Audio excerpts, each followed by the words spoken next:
10 روز گنرال شیرک را هنرمندان تئاتر جمهوریوی موسیقی مسکوی نویه دنغره به پرستو 2021 آوردند. در شهر دوشنبه تماشابینان زیاد، هنرمندان حرفه‌ای و سربازان و افسران برای دیدن این نمایش آمدند. کلامدین دودربکوف، کارگردان نمایش مذکور حادثه و واقعیت را روی صحنه آورده است که مردم تاجیکستان در سالهای 90 قرن گذشته از امتحانهای سنگینی آن گذشته بودند. جنگ تحمیلی شهروندی که سبب و واقعیت زیاد را در پی داشت، محتوای اساسی نمایشنامه 10 روز گنرال شیرک را فراگیر بود.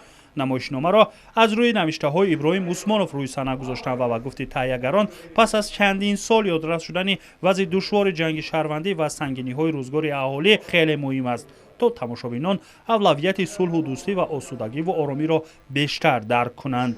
از نمایان تا این نعمت دیگر از دست نرود، یعنی در مجموع سالم فکر، نیک‌اندیش و بنیادگر و تشبثکاری کار نیک باشند. هنر و مهارت نقش‌آفران با آرایش صحنه و استفاده وسیع دستگاه‌های روشنیدهی توهم روزگاری ناآرام و جنجالی لحظه‌های را پیش خاطر آورد که الکی در تاریخ چون لحظه‌های سنگین یک ملت کهن تمدن ثبت شده است. از اراده و فکر و اندیشه سالم را نیست که آن لحظه به یأس و ناامیدی غالب آمد روی صحنه نشان دادند. از دلایل و شجاعت سربازان و افسران حرف زدند و گمراهی و بداندیشی گروه‌های را نشان دادند که تنها و تنها در پی منفعت‌های خویش بودند.